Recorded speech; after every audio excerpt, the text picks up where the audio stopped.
muy poderoso en Sucre por cuenta de su capacidad de difamar. Incluso Edgar Garay decía que Héctor Olimpo era el padrino de bautizo de una de sus hijas. Le decían el rey de los perfiles falsos y el rey de la desinformación en Sucre, y él era considerado como un todopoderoso, ¿sabes? La persona a la que dedicaba sus oficios Edgar Garay era Héctor Olimpo Espinosa. Buenas, buenas para todos y todas. Gracias por estar una vez más en este canal. Muy atentos a las noticias de Colombia y del mundo y muy atentos también a suscribirse. Si no se ha suscrito, lo invito a que lo haga acá abajito, por favor, si encuentra este contenido relevante e importante y que le pueda aportar algo en la vida. Hoy vamos a hablar de un asesinato de un periodista, de un abogado, también era abogado. Él se llamaba Edgar Garay y las autoridades informaron sobre este asesinato hace pues muy pocos días, horas realmente, mientras se movilizaba en su camioneta la semana pasada, pues el pasado 4 de diciembre. En la investigación sobre su muerte, pues se reavivaron como muchas sospechas de muchas cosas, tal vez también un posible ajuste de cuentas, un plan para silenciarlo, él estaba investigando muchas cosas, en fin. Y nos llamó mucho la atención, pues, una columna de Laura Ardila, esta periodista a quien hemos seguido, a quien hemos admirado a lo largo de su carrera y ha sido invitada varias veces como protagonista. Hoy la volvemos a invitar. Muchas gracias por estar acá. Hola María Camila, qué gusto volver acá a este canal que es como un poquito mi casa también, de vez en Pero por cuando. supuesto, es su casa. Laura, para poner en contexto a la gente un poco quién era Edgar Garay. Pues mira, María Camila, yo tuve noticia de este personaje en 2019, en las elecciones regionales de ese año. A ver, el contexto de eso es que yo, y tú lo sabes, venía cubriendo de manera pues muy sistemática todo lo que ocurre en el Caribe, en la región Caribe colombiana y pues por supuesto también en Sucre, para La Silla Vacía, en un proyecto que se llamaba La Silla Caribe. Entonces iba muchísimo a Sucre, que además es mi tierra materna. Y allá en ese año de elecciones regionales me hablaron de este personaje por primera vez como protagonista de una guerra de portales aparentemente periodísticos que en realidad servían a intereses políticos en esas elecciones. Recuerdo que La Silla Vacía en ese momento sacó una historia contando que el portal de Garay sacaba historias afines a Mario Fernández Alcocer, hoy diputado, nacionalmente conocido por ser el primo de la actual primera dama. En ese momento ella no era primera dama. Y por otro lado había unos portales afines a Yair Acuña, pero era una guerra súper fuerte porque no sacaban noticias propiamente, sino sacaban panfletos llenos de adjetivos, llenos de acusaciones, y no tanto para defender a los políticos que supuestamente estaban detrás de esos portales, sino sobre todo para atacar de verdad, con acusaciones muy fuertes y casi siempre sin evidencias a los rivales políticos de estos personajes. A mí me pareció súper interesante en términos periodísticos esto porque evidenció que los clanes políticos, las maquinarias que conocemos y que a mí me encanta leer y estudiar y analizar cómo funcionan, ahora ya no solo tienen entre los ítems que la integran, que integran estos clanes, a líderes que compran votos, burocracia, etcétera, sino que también crean portales periodísticos o disfrazados de periodismo para hacer campaña sucia en época electoral. Y eso, Sucre ha sido un departamento, a partir de ese momento se volvió un departamento muy fuerte en esto, pero también lo hemos visto en Bolívar, en las elecciones pasadas y en otros departamentos y en otras regiones.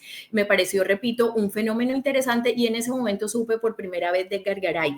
Luego supe de él en el año 2022, que yo viajé a Sincelejo a dictar un taller de periodismo y los colegas con los que hablaba en ese taller hablábamos de hacer posibles historias, ¿no? En Sincelejo, yo preguntaba qué se está moviendo, el taller era un espacio seguro, entonces ellos podían como expresar temas sabiendo que no iban a salir de ahí y de manera confidencial muchísimos colegas, o sea, el lugar común de ese taller fue este personaje, Edgar Garay, cómo se había convertido ya en un hombre muy poderoso en Sucre por cuenta de su capacidad de difamar, según historias de muchísimos colegas y según se ha evidenciado en varias historias periodísticas, su capacidad de difamar a los enemigos del político que estuviera afín a él en ese momento. Por En el esa año misma, 2022 ya no era Mario Fernández Alcocer el aliado o la persona o el político afín a Edgar Garay, sino era el ex gobernador sucreño, en ese momento era gobernador, Héctor Olimpo Espinosa, que es, María Camila, y eso es muy importante destacarlo, en Sucre, después de la debacle del Gordo García, que fue condenado por parapolítica, que fue durante 20 años el mandamás de Sucre, han emergido varios poderosos, como Yair Acuña, como Mario Fernández Alcocer, pero la persona más poderosa del departamento de Sucre desde hace varios años, el que ha emergido como el cacique con más poder, con más alcaldías, con más manejo burocrático, se llama Héctor Olimpo Espinosa, y en los últimos años de vida de Edgar Garay, Héctor Olimpo Espinosa fue el gran amigo, incluso Edgar Garay decía que Héctor Olimpo era el padrino de bautizo de una de sus hijas, y toda su oficio, digamos, lanzando acusaciones y sacando supuestas noticias, fue a favor de los intereses de la maquinaria de Héctor Olimpo Espinosa. sí, por eso le decían el rey de los perfiles falsos. Buenas. Paso por acá para darles una pausa y decirles que se suscriban rápidamente acá. Clic, suscríbanse. Le decían el rey de los perfiles falsos y el rey de la desinformación en Sucre, porque se dedicaba, según investigaciones periodísticas y según la cantidad de acusaciones, él tuvo muchísimas tutelas, denuncias por injuria y calumnia. Es que eran adjetivos, María Camila, muy fuertes. En una ocasión, él acusó de abuso sexual a un político sin evidencias y la persona lo tuteló y él tuvo que rectificar. Es decir, eran acusaciones y adjetivos bastante fuertes y él era considerado como un todopoderoso, ¿sabes? Porque historias de periodistas o de supuestos periodistas que a veces caen en esto, pues no nos faltan lamentablemente en muchas zonas del país y ya no digamos solo las regiones, también Bogotá, por supuesto, pero el caso de él era particular porque lo que cuentan las fuentes y lo que se veía es que tenía muchísimo acceso al poder. Él era una persona que ya luego se movilizaba como en automóviles, así Eso le iba como... a preguntar, ¿quién lo financiaba? ¿Quién le pagaba a él? No hay pruebas de quién le pagaba, porque al final estas transacciones lamentablemente no dejan huella y periodísticamente pues no es fácil seguirlas, pero Daniel Coronel tiene una frase que a mí me encanta, que es el que tiene ojos para ver que vea. La persona a la que dedicaba sus oficios Edgar Garay era Héctor Olimpo Espinosa, o sea, la maquinaria que él defendía. Edgar Garay difundía muchísimo un portal, un medio llamado El Sucreño, que se dedicó durante toda la campaña de regionales en 2023 a hacer publicidad, primero a hacerle publicidad a la gobernación, a Héctor Olimpo Espinosa, y también hacerle historias positivas a la candidata que en ese momento era pues del gobernador, ella es hoy la gobernadora Lucy García, pero eran, mira, titulares que yo para esa conversación contigo anotaba porque es para que la gente entienda en concreto por qué digo que era publicitario, eran titulares como Héctor Olimpo Espinosa le devolvió la majestuosidad a Sucre, o sea, parecía, era un medio, pero pues era un medio bastante... bastante, digamos, de los afectos del gobernador, o Lucy García, la gobernadora que necesita Sucre. Ese era como el estilo del medio. Este medio no lo manejaba de frente Edgar Garay, pero él sí lo difundía muchísimo. Y ese medio era tan cercano a Héctor Olimpo Espinosa que quien era su editor, o quien es, porque realmente no sé si todavía lo sigue siendo, este año, 2024, fue anunciado como jefe de prensa de la gobernación de Sucre, que controla Héctor Olimpo Espinosa a través de la gobernadora Lucy García. Cuando usted dice que no lo manejaba directamente él, ¿qué quiere decir? O sea, o que sí era cercano, pero que no lo manejaba él. Es decir, él no era el dueño de ese medio. No, Edgar Garay tenía un portal de noticias llamado Noti Cincelejo.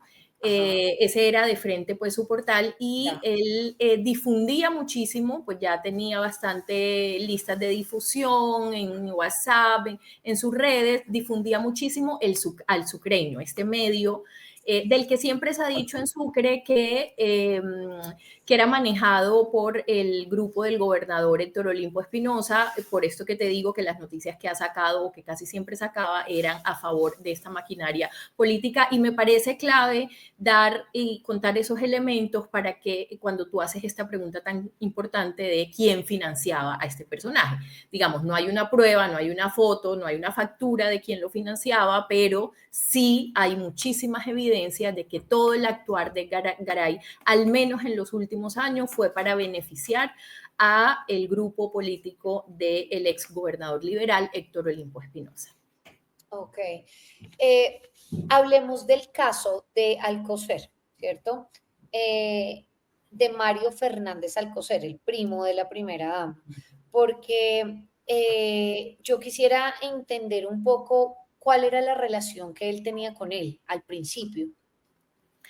Ellos, la historia, digamos, en términos como de datos de reportería, más o menos es como desde 2014, 2015. Garay era un alfil conocido de Mario Fernández Alcocer, lo apoyó en sus campañas al Congreso, hicieron política juntos. Edgar Garay alcanzó a ser concejal durante un corto periodo en el que un concejal como que renunció y él estuvo ahí, y hay evidencias, hay muchísimas fotos de esa relación política que tuvo con Mario Fernández hasta que comenzó a volverse más miembro del grupo, o de alguna manera como el brazo informativo del grupo de los Espinosa. Pero hay una cosa también, y es que este personaje también estuvo con Yair Acuña, también le hizo, difundió cosas positivas y que convenían como a Yair Acuña, ya siendo alcalde. Al final,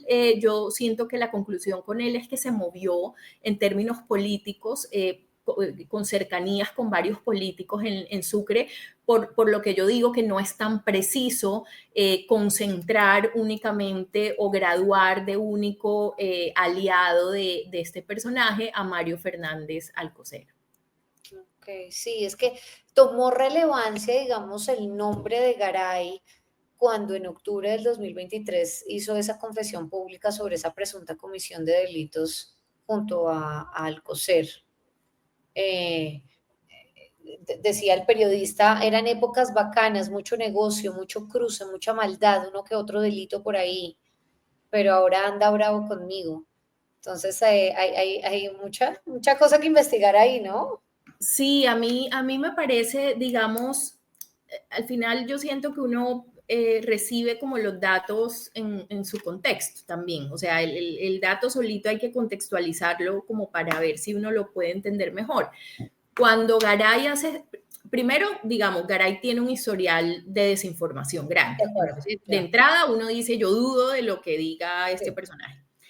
Y luego, me parece que él hace esta afirmación que yo no estoy diciendo, ojo, que sea real o falsa, no tengo ni idea, creo que ya posiblemente pues no se sabrá, porque este personaje lamentablemente fue asesinado, hay que lamentar su muerte.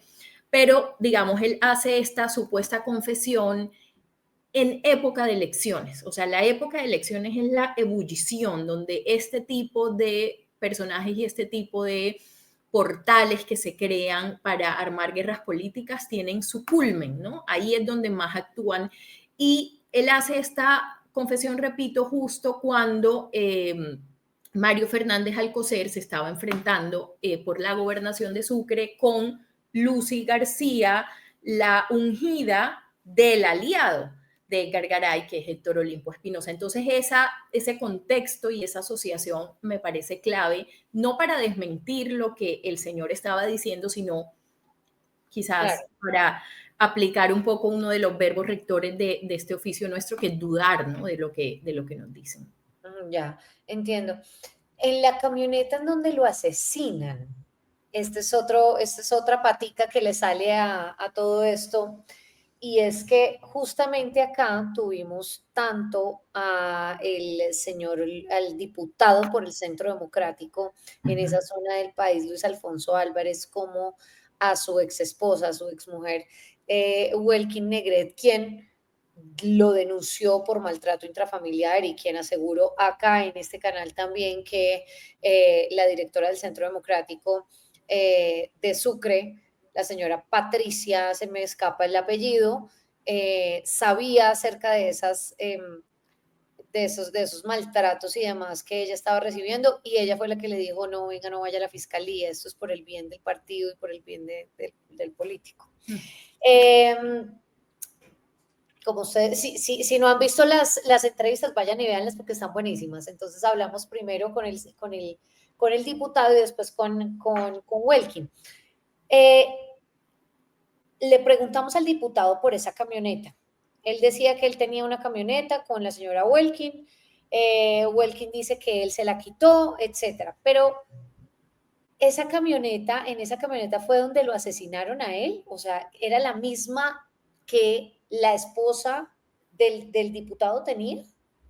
Pues mira, yo esa afirmación la vi en el canal, que como tú bien dices, hay que verse la entrevista, porque me parece un punto al menos llamativo, y seguramente las autoridades que ojalá estén investigando esto, pues tendrán que tener en cuenta eso. Yo yo desconozco el tema de los detalles del asesinato de este personaje, realmente desconozco. Hay muchos rumores en Sucre, eso sí es cierto, María Camila. Sucre es un departamento muy particular en términos políticos, muy particular en términos de historias, aún Sincelejo es una suerte de pueblo, ¿sabes? Yo la llamo la capital inmóvil del Caribe, en donde muy pocas cosas pasan o avanzan, lamentablemente, y entonces este ambiente se presta para que haya muchísimos rumores alrededor de lo que pudo haber ocurrido y de lo que pudo haber determinado el asesinato, el lamentable asesinato de Edgar Garay. Lo que uno se intuye es que una persona con este recorrido, pues seguramente tenía muchísimos enemigos y muchísimas pues, peleas casadas a lo mejor, pero la historia de la camioneta la desconocía. Sí leí una versión del Meridiano que decía que él estaba en ese momento cumpliendo una detención domiciliaria y que la había violado aparentemente. Esa versión desconozco de si es real o no, pero también le iba a preguntar si él tenía arresto domiciliario o no, porque también leí eso. El Meridiano lo aseguró y hasta ahora no hizo ninguna rectificación, con lo cual uno asume que puede ser cierto, pero al final hay muchísimo ruido y muchísima desinformación. Mira, yo me he puesto a pensar mucho en las conclusiones que genera un caso como este, más allá del detalle y de lo lamentable de este final de Edgar Garay, es la desinformación es un cáncer. La desinformación es un cáncer, la desinformación es una situación que azota, que somete a personas, que mina sociedades, que golpea a las ciudadanías, que enrarece el debate público, y yo no dejo de deslegitima a los medios que estamos tratando de hacer algo decente, ¿no? Totalmente, por eso también me parecía tan importante como hacer un poco esas precisiones con el ánimo positivo de al final nosotros cubrimos el poder, pero nosotros en los medios, quiero decir, son un poder y yo creo que una forma de contrarrestar, nosotros estamos en una lucha global por la libertad de expresión, los medios y el periodismo, y me parece que una forma positiva de intentar contrarrestar esto es cubrirnos, ¿no? Es atrevernos de manera transparente y de manera positiva a decir, oye, aquí podemos ajustar esto, podemos darle más contexto a esto y sobre todo también ponerle luz a este tipo de fenómenos de desinformación que se están dando en todos los niveles. A mí me parece muy, muy triste. También me parece que este caso me pone a pensar y a reflexionar mucho sobre la importancia de cubrir las regiones, que María Camila, tú siempre hablas también de eso, de lo importante que es asomarnos y seguir develando estos poderes que pasan de agache y que a veces no son los más protagonistas a nivel nacional. Y luego está el uso que las maquinarias le están dando que le están maldando al periodismo, ¿no? Se están aprovechando de la labor del periodismo para crear y para patrocinar a personajes que se dedican a la desinformación, y a mí eso me parece una falta ética lamentable, y por eso creo que bien vale la pena señalar con nombre propio y en voz alta a las personas que se dedican a esto, ¿no? De acuerdo, completamente de acuerdo. Yo creo que todavía hay mucha tela por cortar, sobre todo por investigar con respecto a este asesinato, con respecto a la información que él tenía. Garay, como bien lo hemos expuesto en esta entrevista, pues era conocido por ser un personaje controversial, por no decirlo de otra cosa, pero pues al que los políticos pues acudían para desarrollar sus estrategias, unos, los otros, y pues probablemente ahí haya también mucho que investigar con respecto a la financiación y a las platas que pudieran haber entrado a lo que él hacía, ¿no? A ese trabajo que él hacía. Pues Laura, yo le agradezco un montón por habernos puesto un poco en contexto sobre este hombre quien lamentablemente pues fue asesinado. Pues serán las investigaciones de la fiscalía, de las entidades de control las que se encarguen de contarnos exactamente qué fue lo que pasó y quién lo mató, además. Yo le agradezco y pues esperamos volverla a ver pronto en este canal, en este espacio. Como siempre, estamos con los brazos abiertos y muy contentos siempre de tenerla por acá, Laura. No, María Camila, gracias a ti, gracias por interesarte en los temas regionales de la manera en que lo haces y miremos Sucre, ¿sabes? Si me permites esa también como reflexión final. Sí. Sucre, yo he cubierto, tú lo sabes, la región Caribe y de toda la región Caribe, porque yo siento que La Guajira es un departamento pobre, pero La Guajira la estamos mirando, pero Sucre tiende a pasar muy de agache, y Sucre es uno de los departamentos más pobres junto a La Guajira de nuestra región Caribe, y es una región que además en términos de promedio es más pobre que el resto de Colombia. Entonces, y esto no es gratuito, esto se debe a este tipo de poderes que llegan y se enquistan ahí. Entonces, qué chévere es que un hecho tan lamentable y tan trágico nos lleve a mirar al menos Sucre, y ojalá a quedarnos ahí siempre prestos a ponerle el foco a ese departamento. Y gracias por esta invitación a este canal, y espero volver pronto. Pero por favor, y tenga en cuenta lo que le conté acerca de la directora del Centro Democrático, quien además no nos ha respondido. Le hemos estado buscando, la robamos en un trino sobre exactamente lo que dijo la señora Negret. Imagínense, pedirle silencio a una mujer, otra mujer, decirle no, pero venga, no vaya a la fiscalía, quédese calladita, que esto le hace daño, es más lo que hace daño.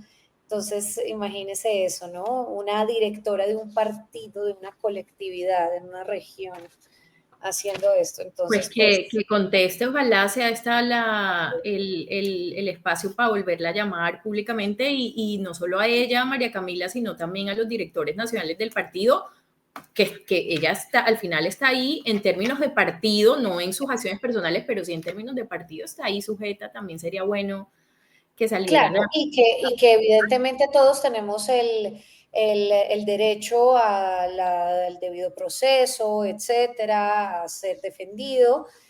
Sin embargo, pues sí hay varias pruebas que pues esta mujer ya aportó a la Fiscalía General, y pues vamos a ver si el partido toma alguna decisión con respecto al señor que sigue yendo a la asamblea como si pues no hubiera pasado absolutamente nada. Entonces, pues muchas gracias, Laura, un abrazo. Gracias a ti, María Camila, un abrazo. Chao. Nos vemos. Gracias a toda la gente que se conectó. No se les olvide suscribirse acá abajito y nos cuentan qué opinan de todo esto que está pasando en este departamento tan golpeado por la violencia histórica en nuestro país. Cuéntenos qué opinan. Los leemos. Chao.